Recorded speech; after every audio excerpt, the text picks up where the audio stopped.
Welcome to this press conference. Elected officials, members of the press, residents of Elmhurst, Maspeth, and our other neighbors. We gather here today to talk about an illegal contract registered by Scott Stringer, and this contract awards the Samaritan Village 2.5 years for running this homeless shelter, formerly known as Pan Am. Comptroller Stringer gave a condition when the contract was registered, and it's that they have to put in kitchens. They repeatedly told us in community advisory board meetings again and again, they're working on it, they will put it in. Nothing happened. Nothing. Not only that, they're asking for more money, and they're asking for an extension to this contract for another 6 years. You will hear from speakers that will share their experience with this homeless shelter and other homeless shelters in their district. We have several elected officials. I will introduce them later. But first, the founding member of Elmhurst United, Anna, will give us an introduction. Thank you. Anna, please give a welcome. Thank you all for coming out today on this third anniversary of the Pan Am's conversion to a homeless shelter. In February 2016, the Department of Homeless Services awarded Samaritan Village a lucrative $23 million contract with express stipulations that certain essential services would be added and that the provider would operate in accordance with Tier 2 rules and regulations. Since that time, Samaritan Village has strung along elected officials, the Elmhurst community, homeless residents, and civic organizations by continually affirming that kitchen construction would commence shortly and that plans were in place to fulfill their obligations to their contract. Just this week, Douglas Apple, Samaritan Village's Chief Operating Officer, confirmed that kitchens and the daycare center would not be installed and Tier 2 status would not be complied with by the contract expiration date. They also increased the estimated amount to construct kitchens from $2.2 million of taxpayer money to over $3 million. In addition, he stated that there might be a delay in construction if there are high placement demands by DHS or if they cannot get their paperwork approved by the Department of Buildings.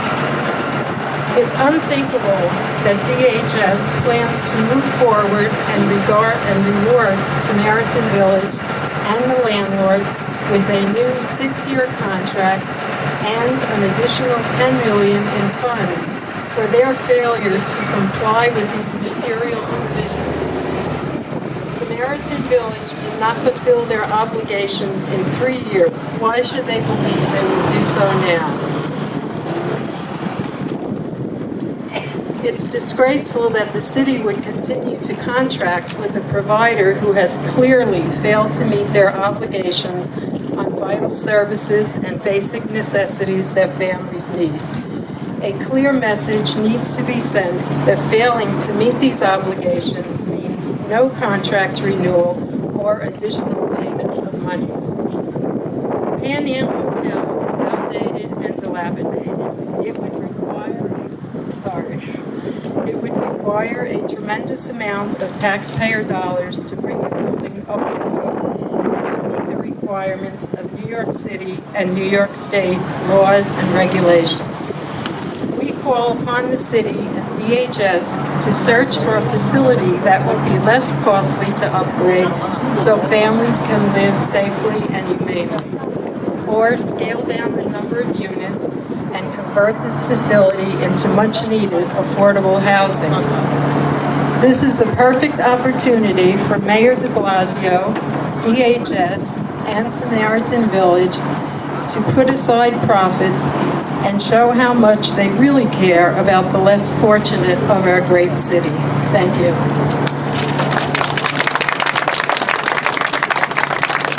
Thank you, Ann. Next, I would like to introduce Senator Toby Stavinsky. He's our senator who has been dealing with Samaritan Village and the Department of Homeless Services since the day the shelter was open. Senator, please.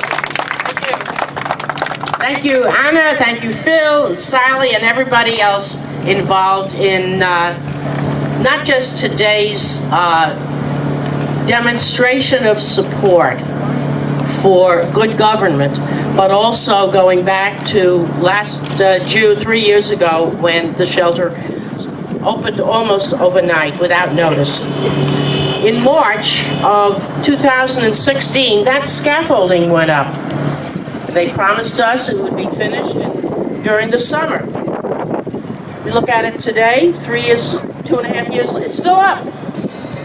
Not only is it up, but because of safety violations by the workers, the building must now clear up a partial stop work order that was issued over 4 months ago.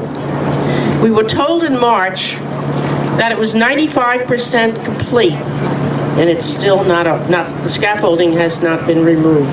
But this leads to a bigger, larger issue. These families deserve kitchens. They're required to have kitchens under the terms of a family shelter, the Tier 2. And they're not there. Last winter, Samaritan Village said they had been limited in the past on what they could do because of the lack of a contract. In February of last year, the contract was approved through the end of next week. Two of the requirements were to build a daycare center and submit plans for kitchens. And those requirements were provided in the contract that the controller signed. Doug Apple, the executive vice president, said a year ago that they would submit construction plans for the kitchens. He said, quote, "We're committed to getting this done quickly, and we're committed to getting the kitchens put in." In July of last year, I was told by the commissioner, and I'm quoting, "Specs and plans have been submitted and approved." And we know that is a lie. I personally attended the CAB, the Community Advisory Board meeting in both June and September of last year.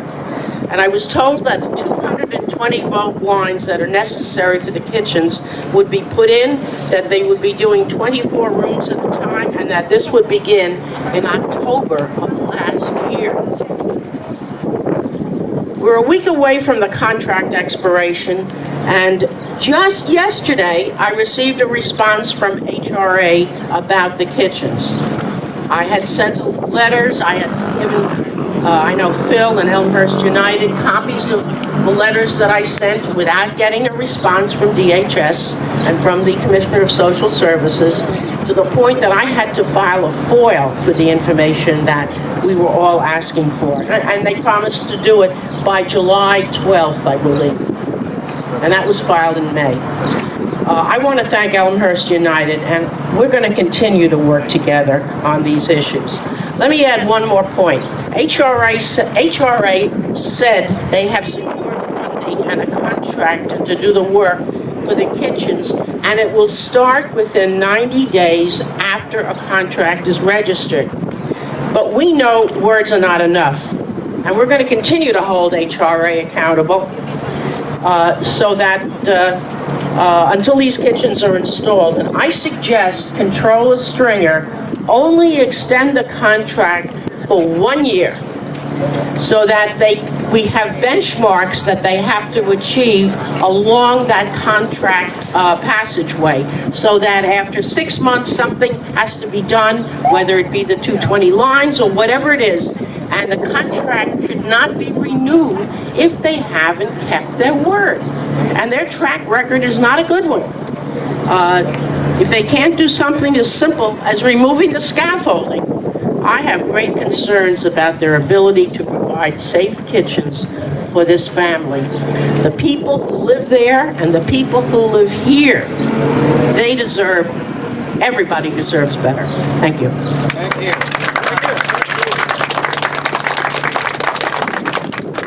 Thank you, Senator. Next, gives me extreme pleasure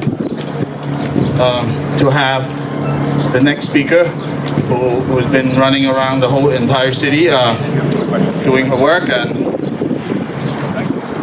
please give a warm welcome to Assemblywoman Nicole Maliotakis, who will share with us her experience with shelters in her district as well as other shelters in New York City.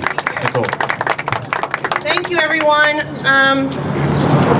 Yes, as was mentioned, I have been running around the city because I am a candidate for mayor of the city of New York. And that is because right now we have a mayor and an administration that believes they can destroy records. They don't have to comply with reporting requirements. They feel the need to not be transparent, as was the case with this shelter, coming to the community and dropping it on you overnight and not giving a chance to talk to the elected officials. At the very minimum, give a courtesy to the local elected officials and the residents. It's completely outrageous what we're seeing from this administration time and again. I come from Staten Island. I also represent the good people of Bay Ridge, Brooklyn. And on Staten Island, I'm sure you're very familiar with the news that we had an awful, gruesome murder of a mother and a baby at one of the hotels, Ramada Inn on Staten Island, which they had also rented partially for shelter. What's happening here is, since this administration has taken office, they have not been proactive in addressing our homeless crisis. They have eliminated many of the proactive initiatives and programs to try to transition people out of the shelter system. They're not working with nonprofit providers by encouraging them to expand, because there are waiting lists for individuals that do not want to be in the shelter system. They want to do better for themselves and their families. And we need to be investing as a city and making sure that they are getting access, if it's substance abuse, if it's mental illness, if it's vocational training and educational opportunities that they need. Very important that that should be our focus, proactively, to get them out of the shelter system. Instead, our mayor has allowed the population to grow because he's not transitioning people out of the shelter system. And as a result, we've seen the population skyrocket 20% since he's taken office just 3.5 years ago. Now that should ask some real questions about the mismanagement, not only of this agency, DHS, but of the entire city. When you see all the the transit system, the transportation system, the traffic that we're dealing with every day, the education system that's overcrowded and many schools failing still, despite spending so much money. The reality is, at this site, they are looking now at spending nearly $26 million a year. Think about that number. And citywide, they spend about $400,000 a night on hotel rooms to house individuals who are homeless. Instead of looking at long-term solutions, as was mentioned earlier, why not make this affordable housing? That would be a common sense solution, and the money is better spent towards that. And then invest in vocational training programs so individuals who are on minimum wage can get a skill, plumbing, painting, welding, all amazing skills where you can have your own business, join a union. There's so many opportunities to have a career, to support yourselves and your families. That's what we need in the city of New York. But we don't have a mayor that has any vision. And so I'm really happy to stand here with you today and support you as you fight back against what is an illegal contract, a contract that is not complying with the terms of law that requires certain facilities, including kitchens for these families. And I stand with my colleagues who represent Queens, and I stand with the ELMHURST organization and all of you residents who are fighting back against a mayor who refuses to be transparent, refuses to work with the community towards a solution. And I look forward to working with you from now in the future to come to a resolution that can both give the quality of life that these individuals deserve but also keep the quality of life in your community vibrant. Thank you. Thank you.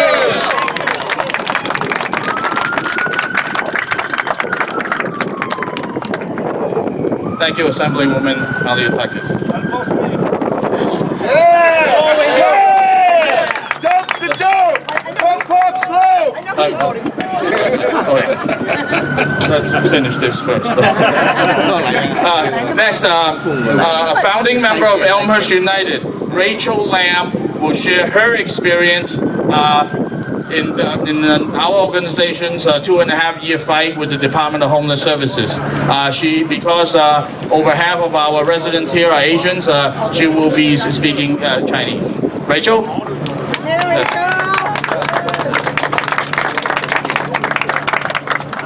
Hi, my name is Rachel Lam. So as you can see, there is a population here that come not very well in English. So I would like to include them and to know that what's going on with the current issue with Pan Am. So my speech is going to be about 4 minutes, so bear with me for those who doesn't understand Chinese. Thank you.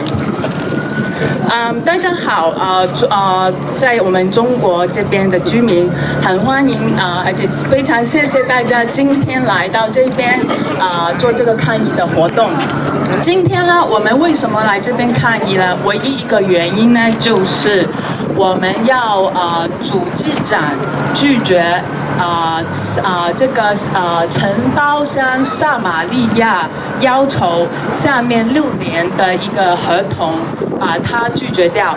为什么？因为撒玛利亚承包商他们没有做好他们本身合同里面要做的事情，他们已经用了我们很多纳税人的钱去做去经营这个Pan Am 范美酒店，可是他们没有把我们纳税人的钱好好用在里面，帮助里面有需要的家庭，反而他们得到最大利益的是他们自己本身这个承包商，还有范美酒店这个酒店的房东。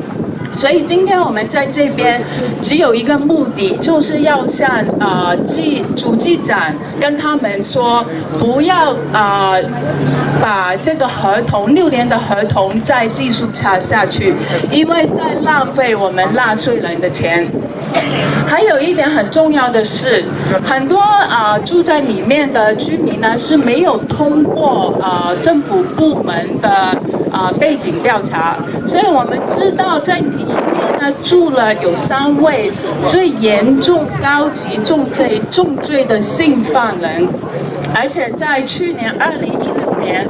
我们有一位社区的老人家，大概70岁，他被里面一位男子汉打到进入医院，然后做手术，要在家里面做几个月的时间不可以走路。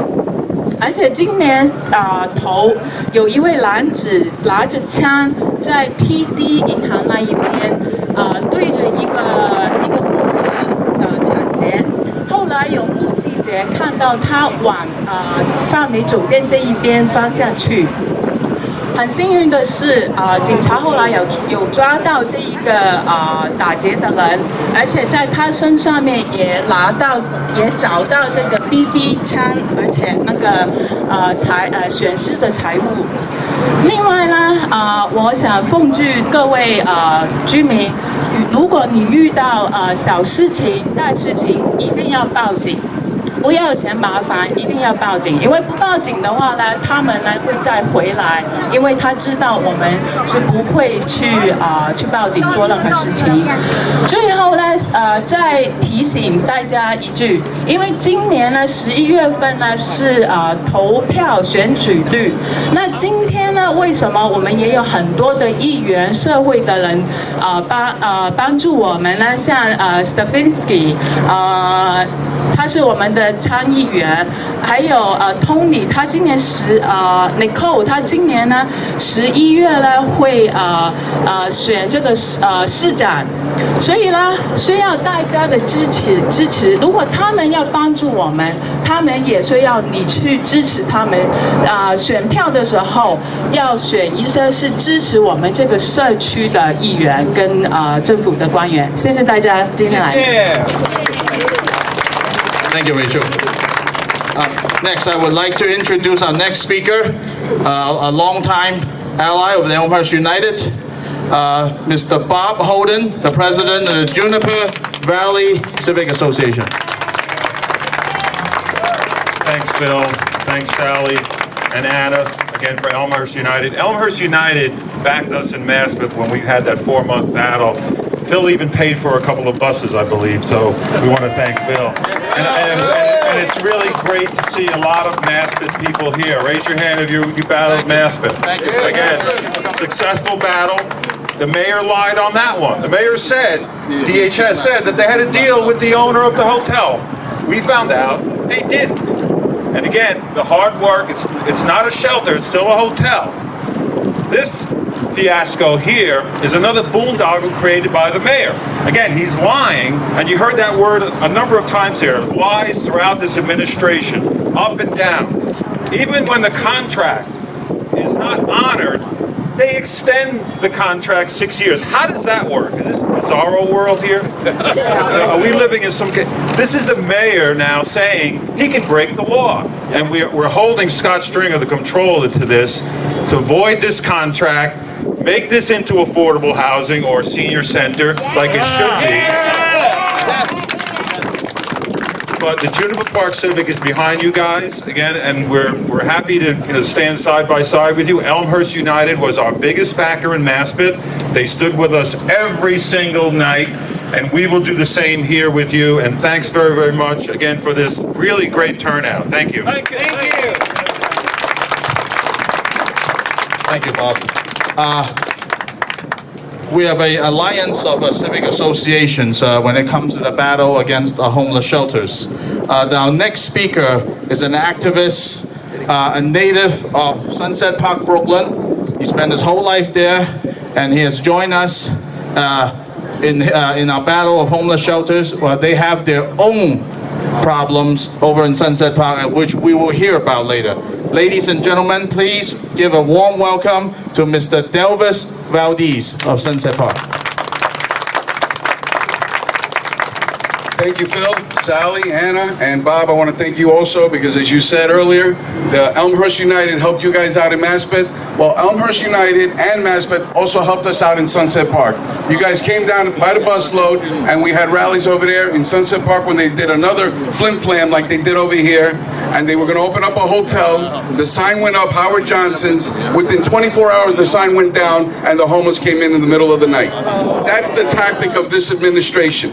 No community notification, no consulting with any elected officials, as was discussed earlier. In the middle of the night, breaking the law, as Mr. Holden said.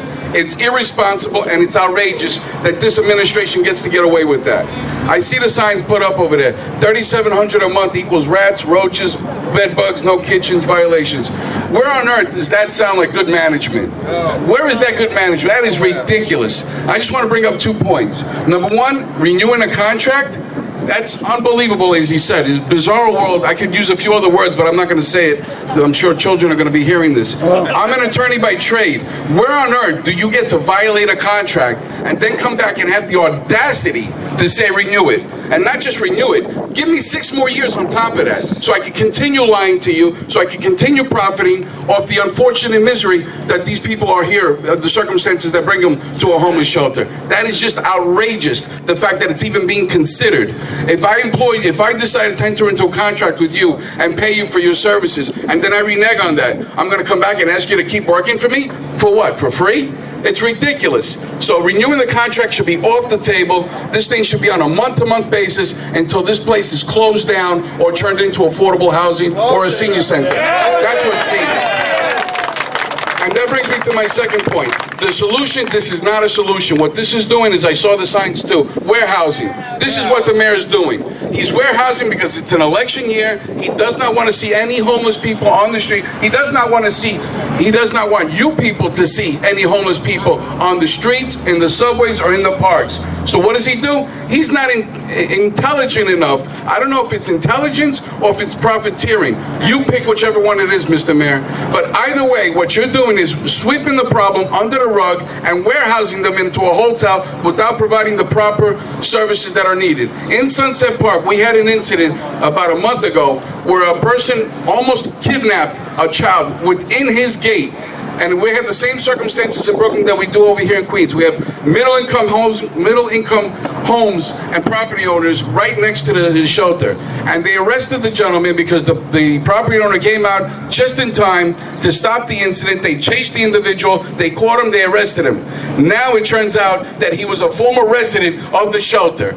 This is the problems that we're having. We need to wait for a tragedy to occur for people to react. It's nonsense. These folks in these shelters need services and they're not being provided the services that they need. Therefore, they pose a danger to the surrounding neighborhoods, and it's just not acceptable. So I'm with you guys. I'm going to stay with the battle. I'm glad you guys came out and helped us out in Sunset Park, and I'm with you all the way. Phil, Sally, Bob, thank you very much. Thank you. Okay, thank you, Davis. Our next speaker is an expert on the fire violations, building violations, and you're going to hear a lot from him about the violations in Pan Am. Ladies and gentlemen, our next speaker is Mr. Bill Crankler, the president of the Fire Marshals Benevolent Association. Bill? Thank you, Phil, for stopping the rain, bringing out the sun. Now, if you could just tone down the heat a little bit. I'll try. Like Phil says, I'm president of the Fire Marshal Benevolent Association. I got on board real quick on this issue here and joined this wonderful organization regarding this matter.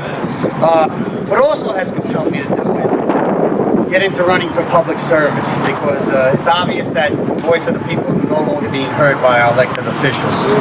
So I'll make it short and sweet and add a little point at the end of this. The community surrounding the Pan Am shelter has been misled and lied to by City Hall.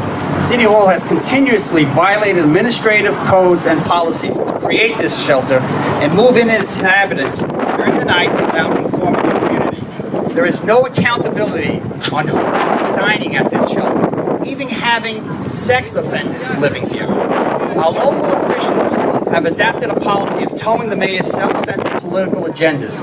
For this reason, the Pan Am shelter has to go. When I'm elected Queensborough president on November 7th, my first priority is to shut down this shelter and bring back the quality of life that the tax-paying, law-abiding residents of Elmhurst deserves. Thank you very much.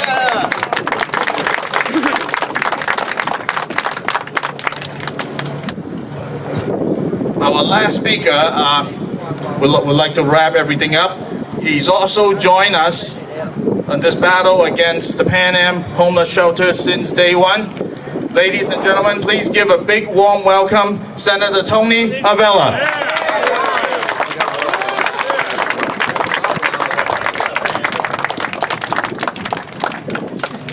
You know, first of all, I want to thank all the community groups, the community people, the activists for standing up to city government. And that's Elmhurst United, Juniper Civic, Sunset.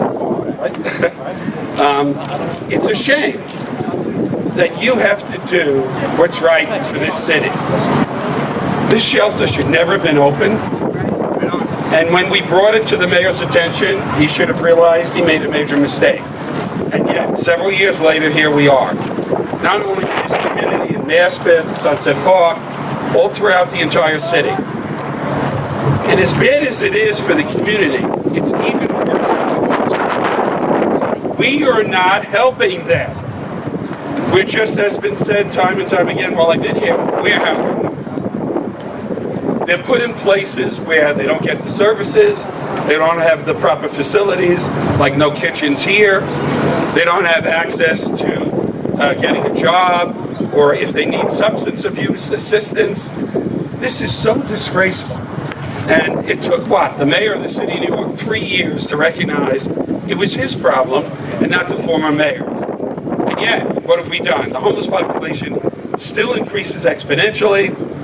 We see them all over the city of New York, in neighborhoods, in places where we never saw the homeless before. And I remember when the mayor came out about 2 years ago at this big press conference and said, you know, we're going to go around and reach every homeless person on the street and encourage them to go into a shelter.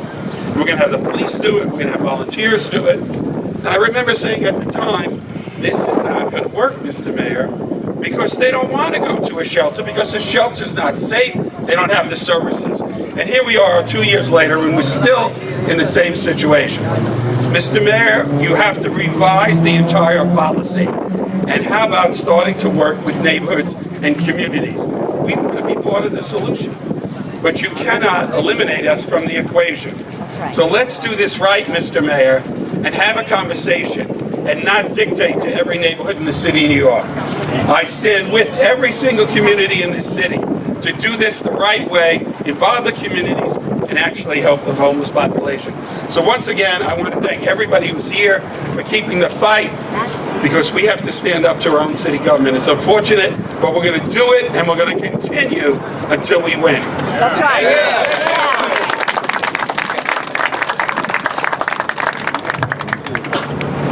Thank you, Senator Avella.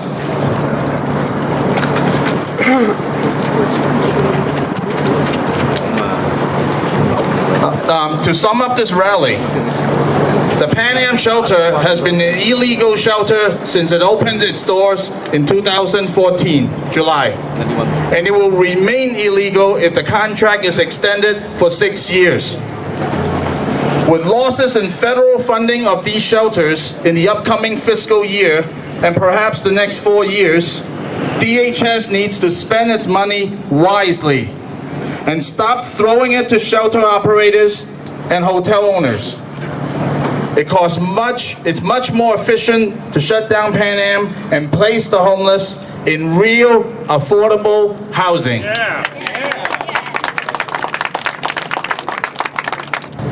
So I walk by Pan Am every day for the past 2.5 years, and I see these residents living in Pan Am. It's fair to say that the homeless people here need housing, not shelters. It costs a lot less to house someone than to shelter them. Literally, no one is asking for more shelters except the mayor, who wants to open 90 more. Oh my goodness. Oh my goodness.